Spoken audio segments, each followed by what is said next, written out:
السلام علیکم ورحمۃ اللہ وبرکاتہ۔ ناظرین، آج کی ویڈیو حقیقت پر مبنی ہے۔ جہیز نہ ہونے پر لڑکے والوں نے عین نکاح کے وقت بارات واپس موڑ لی۔ میرا بوڑھا باپ ان کے پیروں میں گر گیا اور اپنی پگڑی ان کے قدموں میں رکھ دی، مگر وہ مانے نہ مانے۔ اچانک گلی کے کونے سے ایک فقیر آیا اور اس نے لڑکے کے باپ کے کان میں کچھ کہا۔ لڑکے کا باپ کانپنے لگا اور فوراً شادی کے لیے راضی ہو گیا۔ سب حیران تھے۔ جب میں نے فقیر کا شکریہ ادا کہنے کے لیے گیا تو اسے دیکھ کر پیروں تلے زمین نکل گئی۔ وہ تو میرا زندگی کے کچھ امتحان اتنے کڑے اور ظالم ہوتے ہیں کہ وہ انسان سے اس کی ہڈیوں کا گوشت تک نچوڑ لیتے ہیں اور اس کی روح کو ایسے زخم دیتے ہیں جو قبر کی مٹی تک اس کا پیچھا نہیں چھوڑتے۔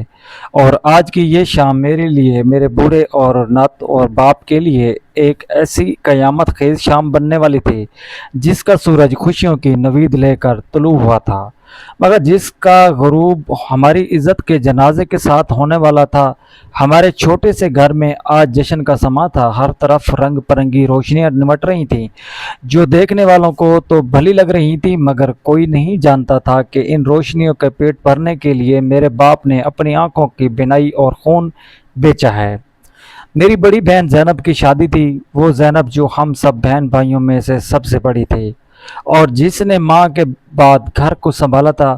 آج وہ سرخ اور اسی جوڑے میں ملبوس انداز کمرے میں اپنی سہیلیوں کے درمیان بیٹھی تھی اور اس کے چہرے پر حیا اور مستقبل کے سنہرے خواب سجے تھے، مگر باہر صحن میں میرا باپ اپنی پرانی شیروانی پہنے جس کے کلر گھس چکے تھے مہمانوں کے استقبال کے لیے کھڑا تھا۔ اس کے چہرے پر تھکاوٹ تھی، کمر جھکی ہوئی تھی، مگر آنکھوں میں ایک اطمینان تھا کہ جو آج وہ اپنی ذمہ داری سبکوش کر رہے تھے۔ ہم سب بہت خوش تھے کیونکہ زینب کا رشتہ شہر کے ایک کھاتے پیتے تاجر گھرانے میں طے ہوا تھا۔ لڑکے کا باپ چودھری شوکت خود کو علاقے کا معزز ترین شخص سمجھتا تھا اور ان کی ظاہری دینداری اور دیکھ کر میرے سادہ لو باپ نے اپنی بیٹی کا ہاتھ ان کے بیٹے کے ہاتھ میں دینے کا فیصلہ کیا تھا۔ حالانکہ ہماری برادری کے کئی لوگوں نے کہا تھا کہ چودھری شوکت لالچی آدمی ہے، مگر میرے باپ کا کہنا تھا کہ انسان خطا کا پتلا ہے، شاید اللہ نے اسے ہدایت دے دی ہو۔ اسی امید پر میرے باپ نے اپنی زندگی بھر کی جمع پونجی، اپنی وہ زمین جو گاؤں میں تھی، اپنا وہ چھوٹا سا پلاٹ جو شہر کے محافظت میں تھا، سب کچھ بیچ ڈالا تھا تاکہ زینب کو اتنا جہیز دے سکے کہ اسے سسرال میں کوئی تانا نہ ملے۔ گھر کا کونا کونا جہیز کے سامان سے بھرا پڑا تھا، فرنیچر سے لے کر برتنوں تک اور کپڑوں سے لے کر الیکٹرانکس تک میرے باپ نے اپنی حیثیت سے بڑھ کر انتظام کیا تھا کہ اس کی پگڑی سلامت رہے۔ بارات کے آنے کا وقت ہو چکا تھا اور میرے باپ کی بے چینی بڑھتی جا رہی تھی۔ وہ بار بار گیٹ پر جا کر گلی میں بھانکتے اور پھر واپس آ کر انتظامات کا جائزہ لیتے۔ میں دیکھ رہا تھا کہ ان کے ہاتھ کانپ رہے تھے اور ماتھے پر پسینے کی بوندیں چمک رہی تھیں۔ حالانکہ موسم سرد تھا، مگر بیٹی کا باپ ہونا شاید دنیا کا سب سے بھاری بوجھ ہے جسے اٹھاتے اٹھاتے انسان وقت سے پہلے بوڑھا ہو جاتا ہے۔ آخر کار ڈھول کی تھاپ اور بینڈ باجوں کی آوازیں قریب آنے لگیں اور بارات گلی کے موڑ سے نمودار ہوئی۔ لڑکے والے بڑی شان و شوکت سے آ رہے تھے، مہنگی گاڑیاں اور سینکڑوں مہمان ان کے ساتھ تھے جنہیں دیکھ کر میرا دل دھک رہ گیا کہ اتنے لوگوں کا کھانا ہم کیسے پورا کریں گے۔ مگر میرے باپ نے مسکراتے ہوئے آگے بڑھ کر چودھری شوکت کا استقبال کیا، ان پر پھولوں کی پتیاں نچھاور کیں اور جھک کر ملے، مگر چودھری شوکت اور ان کے رشتہ داروں کے چہرے پر ایک عجیب سی اکڑ اور تکبر تھا۔ انہوں نے میرے باپ کے جھکنے کو ان کی کمزوری سمجھا اور بڑی بے نیازی سے اندر داخل ہوئے۔ باراتیوں کو بٹھایا گیا، کھانے کا دور چلا۔ میرے باپ نے کھانے میں کوئی کسر نہیں چھوڑی تھی۔ قورمہ، بریانی اور طرح طرح کے پکوان تھے جو میرے باپ نے ادھار پیسے پکڑ کر بنوائے تھے تاکہ لڑکے والوں کو شکایت کا موقع نہ ملے۔ مہمان پیٹ بھر کر کھا رہے تھے اور ساتھ ساتھ نقص بھی نکال رہے تھے۔ کوئی کہہ رہا تھا کہ بوٹیاں کم ہیں تو کوئی چاول کو ذائقے پر ناک جوڑ رہا تھا۔ میں غصے سے یہ سب سن رہا تھا، مگر میرا باپ ہاتھ باندھے ہر ایک کے پاس جا رہا تھا اور پوچھ رہا تھا کہ کوئی کمی تو نہیں رہ گئی۔ کھانا ختم ہوا اور نکاح کا وقت آیا۔ قاری صاحب آ چکے تھے اور نکاح نامہ لکھا جا رہا تھا۔ زینب کے دستک ہو چکے تھے اور وہ اندر کمرے میں سسکیاں لے رہی تھی کیونکہ اب رخصتی کی گھڑی قریب تھی۔ باہر سین میں دولہا جو کہ شیروانی اور گلے میں ملبوس تھا اسٹیج پر بیٹھا تھا اور اس کے دائیں بائیں اس کا باپ اور تایا بیٹھے تھے۔ قاری صاحب نے دولہے سے آج حبیب قبول کروانے کے لیے مائک سنبھالا اور ابھی پہلا جملہ ہی بولا تھا کہ اچانک چودھری شوکت نے ہاتھ اٹھا کر قاری صاحب کو روک دیا اور ایک زوردار درخت آواز میں بولے، رکو قاری صاحب، ابھی نکاح نہیں ہو سکتا۔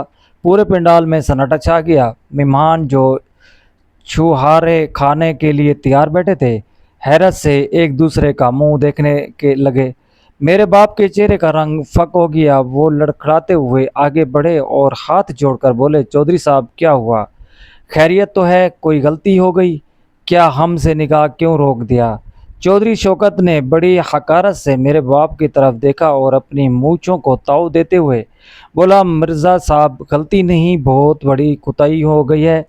آپ سے ہم نے سنا تھا کہ آپ بڑے کھلے دل کے مالک ہیں اور اپنی بیٹی کو بہت کچھ دے کر رخصت کر رہے ہیں، مگر ہم نے ابھی اندر جا کر جہیز کا سامان دیکھا ہے، وہ تو بس واجبی سا ہے اور اس دور میں فرنیچر اور برتنوں سے گھر نہیں چلتا۔ ہمارا لڑکا ماشاءاللہ پڑھا لکھا ہے اور کاروبار سنبھال رہا ہے۔ ایسے سفر کے لیے گاڑی کی ضرورت ہے اور کاروبار کو بڑھانے کے لیے کیش کی۔ ہم نے سوچا تھا کہ آپ خود ہی سمجھدار ہوں گے، مگر لگتا ہے ہمیں منہ کھول کر مانگنا پڑے گا۔ میرے باپ کی آنکھیں پھٹی کی پھٹی رہ گئیں۔ ان کے وہم گمان میں بھی نہیں تھا کہ عین نکاح کے وقت یہ مطالبہ سامنے آ جائے گا۔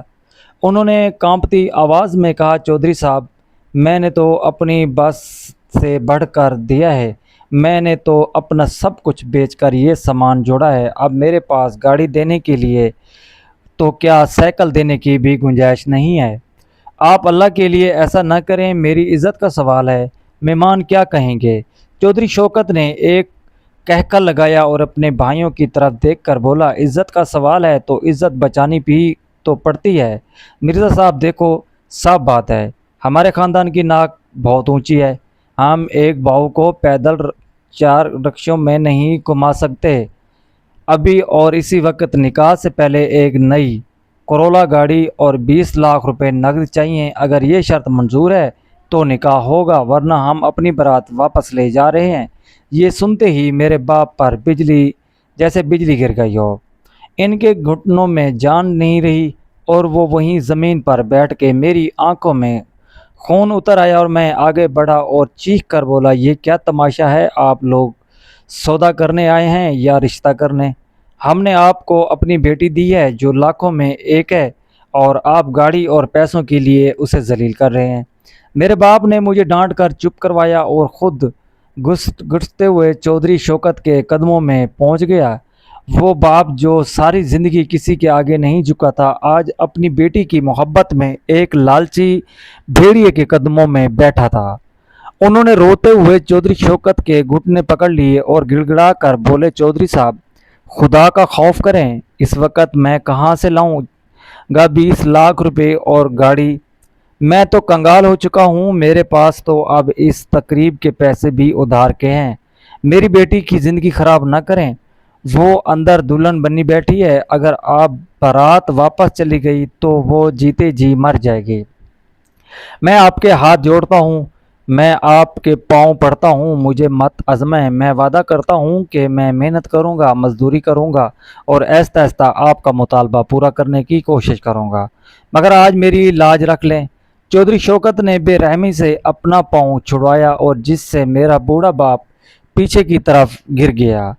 چودھری نے حقارت سے تھوکتے ہوئے کہا، ادھار کے وعدے ہم نہیں مانتے، مرزا صاحب نقد بات کرو گے، اگر پیسے ہیں تو نکاح ہوگا، ورنہ چلو بیٹے اٹھو، یہ بیکاری ہمارے معیار کے لوگ نہیں ہیں، ہمیں دھوکہ دیا گیا ہے، ہمیں بتایا گیا تھا کہ یہ لوگ کھاتے پیتے گھر کے ہیں، مگر یہ تو 2 ٹکے کے فقیر نکلے۔ دولہا بھی اپنے باپ کے اشارے پر کھڑا ہو گیا اور اس نے اپنی گاڑی درست کرتے ہوئے کہا، بابا ٹھیک کہتے ہیں انکل، میں ایسی لڑکی سے شادی نہیں کر سکتا جس کا باپ اتنا کنجوس ہو، غریب ہو کر میری ایک چھوٹی سی خواہش پوری نہ کر سکے۔ میرے دوست کیا کہیں گے کہ میں نے کس کنگال کے گھر میں شادی کی ہے۔ یہ سن کر زینب کی چیخوں کی آواز اندر سے آئی۔ وہ دروازے کی اوٹ کھڑی ہو سب سن رہی تھی۔ وہ باہر نکل آئی اور روتے ہوئے بولی، بابا نہیں، مت روکیں، یہ لوگ سوداگر ہیں، انہیں جانے دیں، میں ایسے گھر میں نہیں جانا چاہتی۔ مگر میرا باپ جانتا تھا کہ معاشرہ بیٹی کی بارات واپس کی کبھی معافی نہیں کرتا۔ لوگ طرح طرح کی باتیں بنائیں گے اور زینب کا جینا حرام ہو جائے گا۔ میرے باپ نے ایک آخری کوشش کرنے کا فیصلہ کیا۔ ان کی آنکھوں میں ایک عجیب سی ویرانی اور دیوانگی تھی۔ انہوں نے کانپتے ہاتھوں سے اپنے سر پر باندھی ہوئی سفید پگڑی اتاری۔ جوان کی عزت، ان کا وقار اور ان کی پوری زندگی کی کمائی تھی۔ یہ پگڑی ہمارے خاندان کا مان تھا جسے میرے باپ نے کبھی جھکنے نہیں دیا تھا، مگر آج وہ پگڑی انہوں نے اپنے ہاتھوں سے اتار دی۔ ان کے سفید بال بکھر گئے اور وہ بالکل بے بس اور لاچار نظر آنے لگے۔ انہوں نے وہ پگڑی چودھری شوکت کے جوتوں پر رکھ دی اور اپنا ماتھا زمین پر ٹیک دیا۔ پورا جمم دست دم سادے یہ دلخروش منظر دیکھ رہا تھا۔ پتھر دل لوگ بھی رو رہے تھے، مگر چودھری شوکت اور اس کے بیٹے کے دل پتھر سے بھی زیادہ سخت تھے۔ میرے باپ نے ہچکیوں کے درمیان کہا، چودھری صاحب، یہ پگڑی میری کل کائنات ہے، یہ میری عزت، اور میں اسے آپ کے جوتوں میں رکھتا ہوں۔ اسے روند لیں، اسے کچل دیں، مگر میری بیٹی کی ڈولی خالی مت لوٹائیں۔ میری زینب مر جائے گی، یہ میری لاش ہے جو آپ کے قدموں میں پڑی ہے، اسے ٹھوکر مت ماریں۔ چودھری شوکت نے ایک لمحے کے لیے پگڑی کو دیکھا اور پھر ایک شیطانی مسکراہٹ کے ساتھ اپنے جوتے کی نوک سے اس پگڑی کو ٹھوکر مار کر دو اچھال دیا۔ پگڑی مٹی میں جا گری اور کھل گئی، جیسے کسی کی لاش کفن سے باہر آ گئی ہو۔ چودھری نے گرج کر کہا، اپنی یہ پھٹی ہوئی پگڑی اپنے پاس رکھو مرزا، ہمیں عزت نہیں پیسے چاہیے، اور تمہارے پاس وہ ہے نہیں۔ چلو بھائی واپس چلو، یہاں ہمارے وقت برباد ہو رہا ہے۔ اس نے اپنے بیٹے کا ہاتھ پکڑا اور براتیوں کو واپس کا اشارہ کیا۔ میرا باپ مٹی میں پڑی اپنی پگڑی کی طرف خود بھی مٹی ہو چکا تھا۔ وہ وہیں زمین پر لیٹ گیا اور آسمان کی طرف دیکھ کر ایک ایسی چیخ ماری جس نے عرش کو ہلا دیا، یا اللہ، یہ تیرا کیسا انصاف ہے؟ کیا غریب ہونا گناہ ہے؟ کیا بیٹی پیدا کرنا جرم ہے؟ زینب بھی روتی ہوئی باپ کے پاس آ گئی اور انہیں اٹھانے کی کوشش کرنے لگی۔ امی بے ہوش ہو چکی تھیں اور رشتہ دار خاموش تماشائی بنے کھڑے تھے۔ کوئی آگے بڑھنے کی ہمت نہیں کر رہا تھا، کیونکہ سب چودھری کے اثر اور سوگ سے ڈرتے تھے۔ دولہا اور اس کا باپ تیزی سے گیٹ کی طرف بڑھ رہے تھے اور ان کے چہروں پر زور برابر بھی مذمت نہیں تھی، بلکہ وہ ایسے جا رہے تھے جیسے کوئی بہت بڑا مرکہ سر کر لیا ہو۔ میرے اندر کا لو پھٹ پڑا۔ میں نے دوڑ کر کچن سے ایک چھری اٹھائی اور ان کے پیچھے بھاگنا چاہا تاکہ ان ظالموں کا خون کر دوں، مگر میرے ماموں نے مجھے پکڑ لیا اور کہا، نہیں بیٹے، اپنی زندگی برباد مت کرو، اللہ ان سے پوچھے گا۔ میں چیختا رہا، چلاتا رہا کہ میں انہیں نہیں جانے چھوڑوں گا۔ انہوں نے میرے باپ کو مار ڈالا، انہوں نے میری بہن کی زندگی تباہ کر دی، مگر میری آواز نکھار خانے میں طوطی کی آواز تھی۔ ماحول میں ایک قیامت کا سما تھا، ہر آنکھ اشکبار تھی، ہر دل دکھی تھا، سوائے ان چند ظالموں کے جو بارات واپس لے جانے پر بضد تھے۔ وہ گیٹ تک پہنچ چکے تھے اور میرا باپ ابھی تک زمین پر کھسک رہا تھا کہ اچانک گلی کے اندھیرے کونے سے ایک عجیب و غریب واقعہ پیش آیا جس نے سب کو اپنی جگہ سخت کر امید تمام شیئیں بجھا چکی تھیں، اور ذلت کا اندھیرا ہمارے گھر گوندل چکا تھا کہ تبھی وہ معجزہ ہوا، شاید قدرت کا کوئی انتقام جو ایک فقیر کے روپ میں وہاں نمودار ہوا۔ اس قیامت خیز منظر میں جہاں میرا بوڑھا باپ مٹی میں پڑا اپنی برباد ہوئی عزت کا ماتم کر رہا تھا اور میری بہن چیخ کر گھر کی دیواروں سے ٹکرا کر واپس آ رہی تھی، وہیں گیٹ کے پاس ایک عجیب و غریب واقعہ پیش آیا جس نے وقت کے پہیے کو جام کر دیا، اور بارات تقریباً واپس موڑ چکی تھی اور چودھری شوکت اپنی رونت اور تکبر کے نشے میں